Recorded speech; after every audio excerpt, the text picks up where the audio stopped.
Hello everyone, welcome back to the channel. पिछले lecture में हमने सेल साइकिल के दोनों फेजेस के बारे में पढ़ लिया था और उनका इंट्रोडक्शन देख लिया था। आज हम एम फेज में होने वाले दो इम्पोर्टेंट प्रोसेसेस माइटोसिस और मियोसिस को डिटेल में समझेंगे। ठीक है, तो चलिए स्टार्ट करते हैं। सबसे पहले हम जिस सेल डिवीज़न के बारे में पढ़ने वाले हैं उसका नाम है माइटोसिस।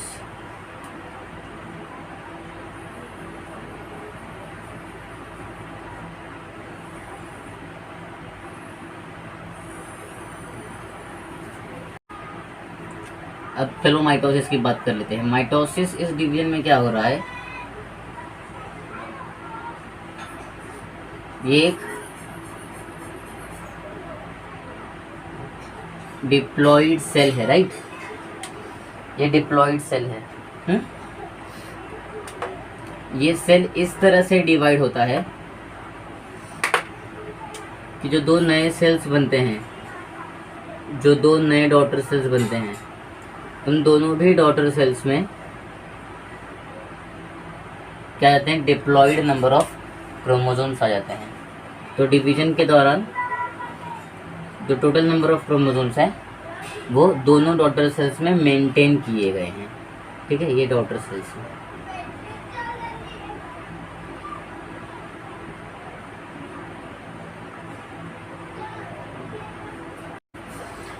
तो माइटोसिस प्रोसेस में क्या होता है, जो डिप्लॉइड मदर सेल है, उस डिप्लॉइड मदर सेल का डिवीजन इस तरह से होता है कि डिवीजन के बाद जो दो डॉटर सेल्स बनते हैं उन दोनों डॉटर सेल्स में नंबर ऑफ क्रोमोसोम्स मेंटेन रहते हैं। आगे देखो, माइटोसिस से जो प्रोसेस है इसको दो फेजेस में डिवाइड किया जा सकता है। पहला फेज है कार्योकाइनेसिस,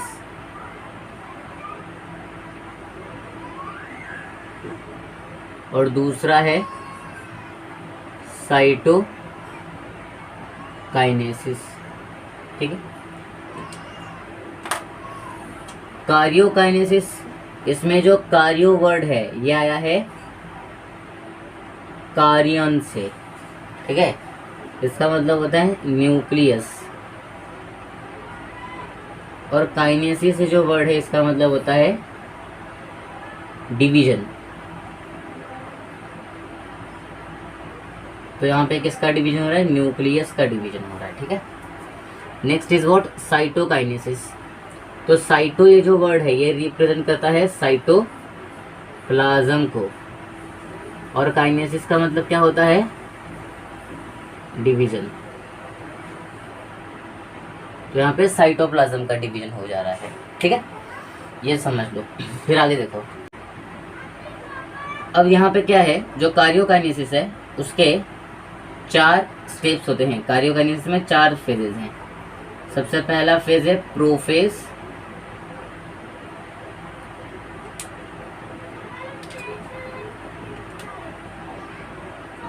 सबसे पहला फेज है प्रोफेज, फिर उसके बाद है मेटाफेज,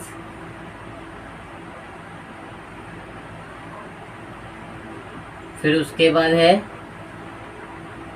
एनाफेज, और सबसे लास्ट में आता है टीलोफेज।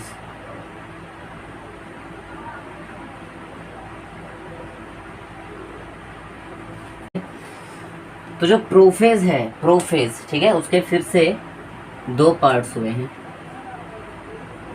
पहला है अर्ली प्रोफेज,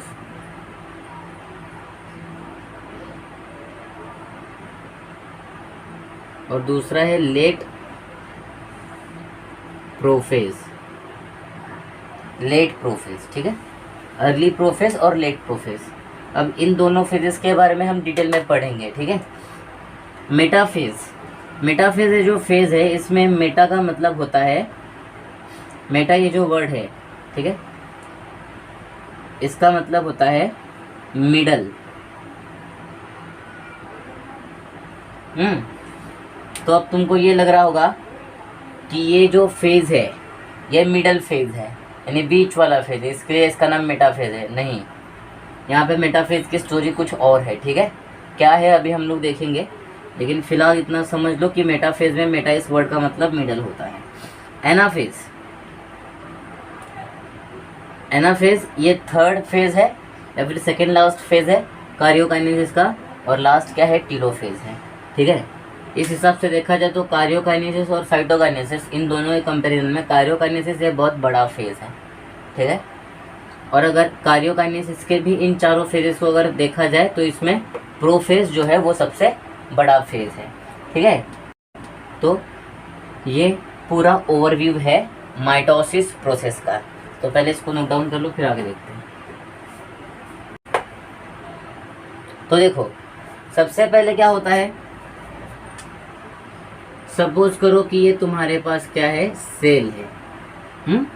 सबसे पहले ये फॉलो करता है G1 फेज को। किस फेज को फॉलो करता है, सबसे पहले ये फॉलो करता है G1 फेज को। G1 फेज को फॉलो करने पर साइटोप्लाज्मिक ग्रोथ होती है ना।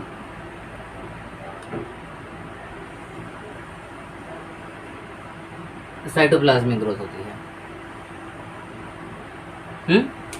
न्यूक्लियस जो है वो एज इट इज है। अब यहाँ आपके न्यूक्लियस में क्या रहेंगे,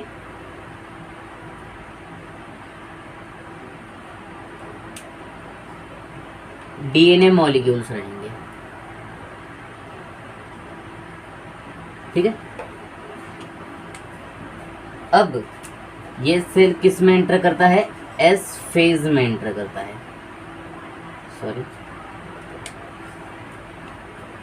सेल अब एंटर करता है एस फेज में।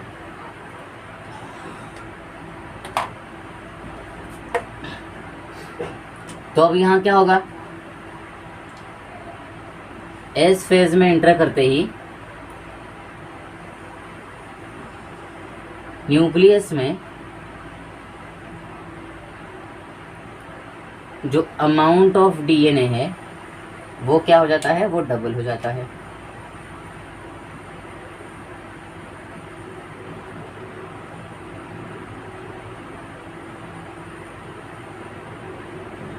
ठीक है।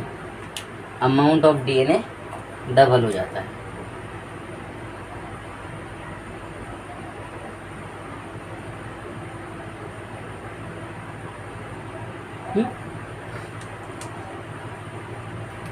फिर ये सेल एंटर करता है G2 फेज में। फिर सेल किस में एंटर करता है, G2 फेज में एंटर करता है। G2 फेज में एंटर करते ही वह न्यूक्लियस की ग्रोथ भी हो जाती है,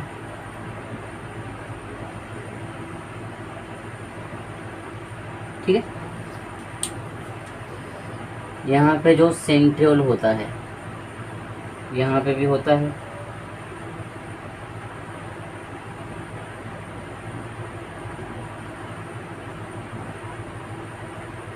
ठीक है।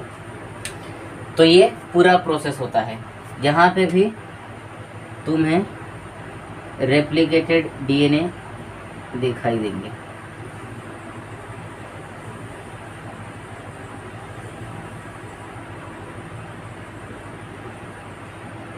ठीक है। और फिर यहाँ पे भी तुमको सेम डीएनए दिखाई देंगे,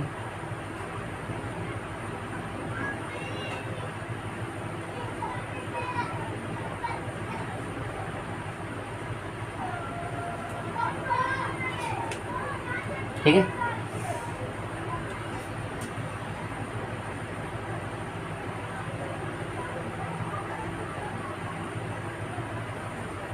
तो अब आगे का जो प्रोसेस है वो शुरू होता है। सबसे पहले सेल ये सब चीज़ें परफॉर्म कर लेता है और उसके बाद सेल एंटर करता है अर्ली प्रोफेज में, ठीक है। तो पहले इतना ड्रॉ कर लो, फिर उसके बाद देखते हैं कि अर्ली प्रोफेज में क्या होता है। तो अब इस सेल ने G1, S और G2 ये तीनों फेजेस कंप्लीट कर लिए हैं। अब सेल अर्ली प्रोफेज में एंटर करता है। अर्ली प्रोफेज में एंटर करते ही क्या होता है समझ लो।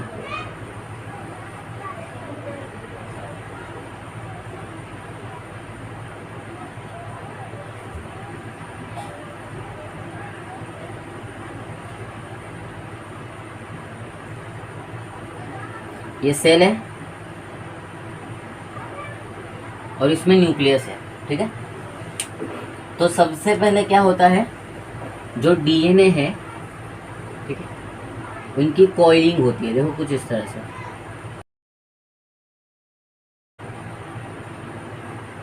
ठीक है।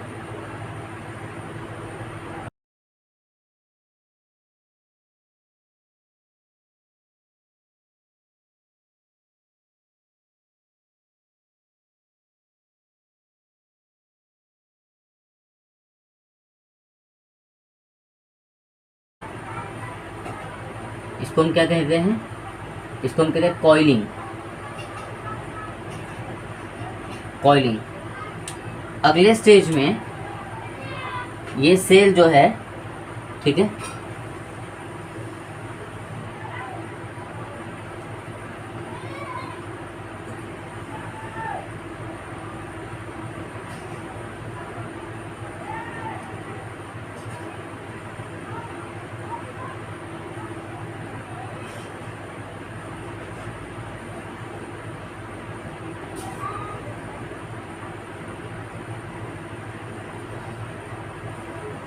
नेक्स्ट स्ट्रक्चर में ये जो डीएनए मॉलिक्यूल्स हैं इनका कंडेंसेशन हो जाता है।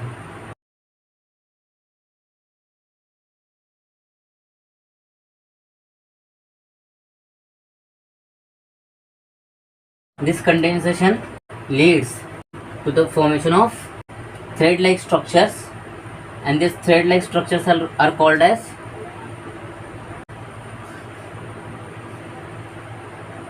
chromatin fibers, ठीक है।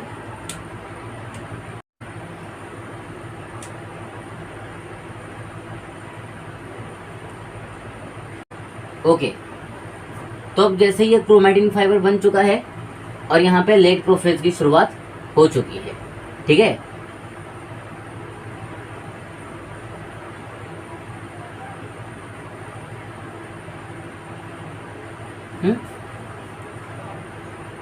यहाँ पे क्या होता है, ये जो क्रोमैटिन फाइबर्स हैं इनका फर्दर कंडेंसेशन होता है, ठीक है, इनका फर्दर कंडेंसेशन होता है और एक कन्वर्ट हो जाते हैं ऐसे थिक बैंड में,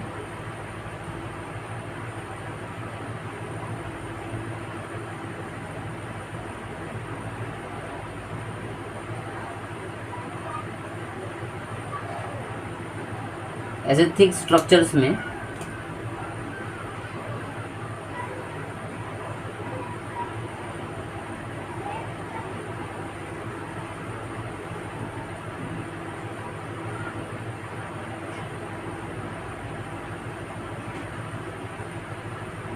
ठीक है,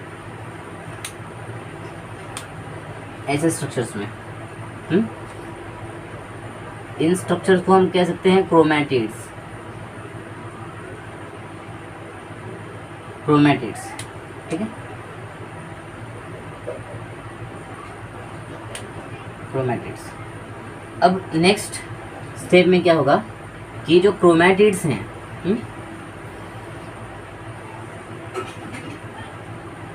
ये क्रोमैटिड्स एक दूसरे से पेयर करेंगे और कंबाइन हो करके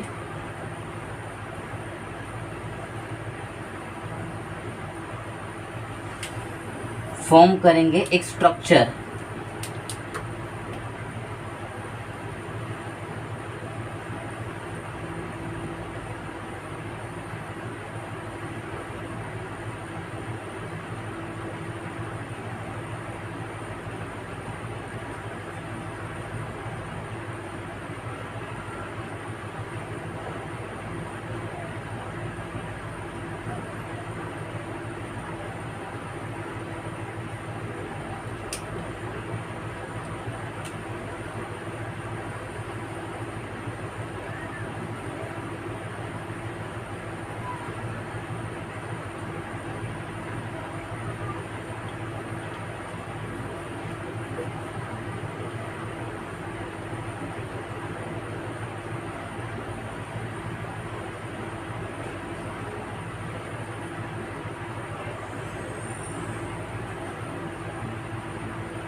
ये स्ट्रक्चर।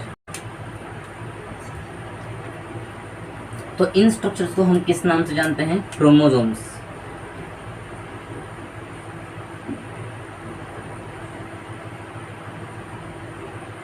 क्रोमोसोम्स। यहाँ पे इस दौरान क्या होता है, जो सेंट्रियोल्स हैं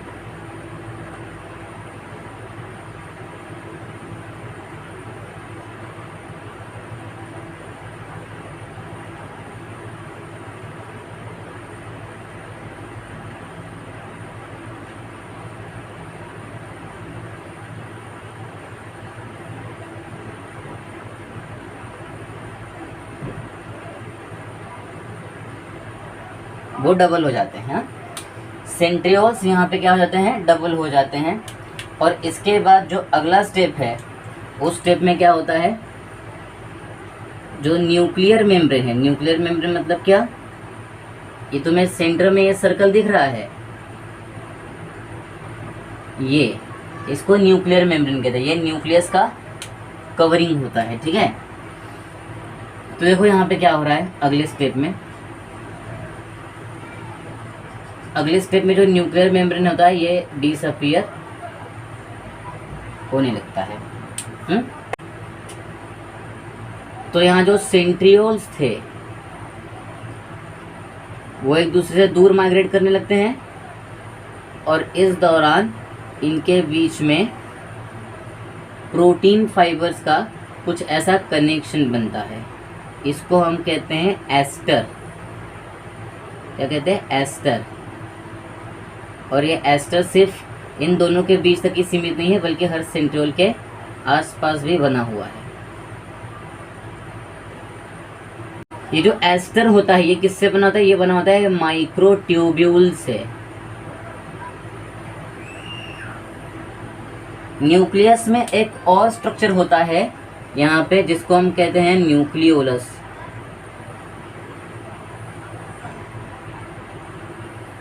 ये न्यूक्लियोलस भी लेट प्रोफेज में क्या होने लगता है? डिसअपीयर होने लगता है,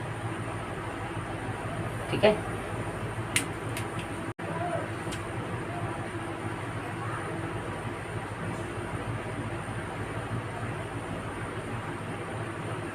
लेट प्रोफेज। तो ये था हमारा प्रोफेज। तो आज के लेक्चर में सिर्फ इतना ही। अब कार्योकाइनेसिस के जो बाकी फेजेज हैं, that is metaphase, anaphase and telophase, वो हम नेक्स्ट लेक्चर में देखेंगे। और उसके साथ साथ साइटोकाइनेसिस भी देखेंगे, ठीक है। आई होप आपको आज का ये लेक्चर समझ में आया होगा। अगर आपको ये लेक्चर समझ में आया है तो इस वीडियो को ज़्यादा से ज़्यादा लाइक और शेयर कीजिए। चैनल को सब्सक्राइब करके बेल आइकन दबा दीजिए ताकि आने वाली वीडियो की अपडेट्स आपको मिलती रहें। Thank you.